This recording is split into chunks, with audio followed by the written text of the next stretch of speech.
Viral di media sosial kisah pria tertipu oleh gadis yang ternyata seorang laki-laki. Ia mengenal gadis yang ternyata pria atau waria itu melalui aplikasi kencan. Bahkan, dirinya sudah berencana untuk menikahi orang tersebut. Video yang diunggah di akun TikTok @gumai9, Rabu tanggal 23 Juni tahun 2021, itu telah ditonton 1,6 juta kali saat berita ini ditulis. Pria yang tertipu itu adalah Anton Gumai asal Jakarta.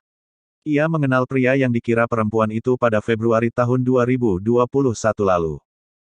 Mereka berkenalan melalui fitur People Nearby dalam aplikasi Line. Setelah saling mengikuti, mereka memutuskan untuk bertemu secara langsung pada April tahun 2021. Dia follow saya dulu, kita bertemu setelah kenal hampir 3 bulan, ujarnya saat dihubungi Tribun News, Jumat tanggal 25 Juni tahun 2021.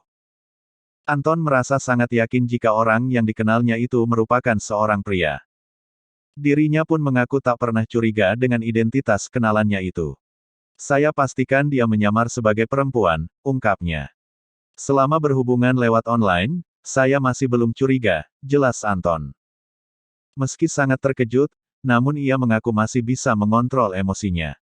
Ia hanya terdiam saat mengetahui identitas sebenarnya dari orang yang dikira gadis itu. Saya sangat syok, tapi cuma bisa terdiam, ujarnya. Saya tidak marah-marah, saya masih berusaha mengajak mengobrol, sambung dia.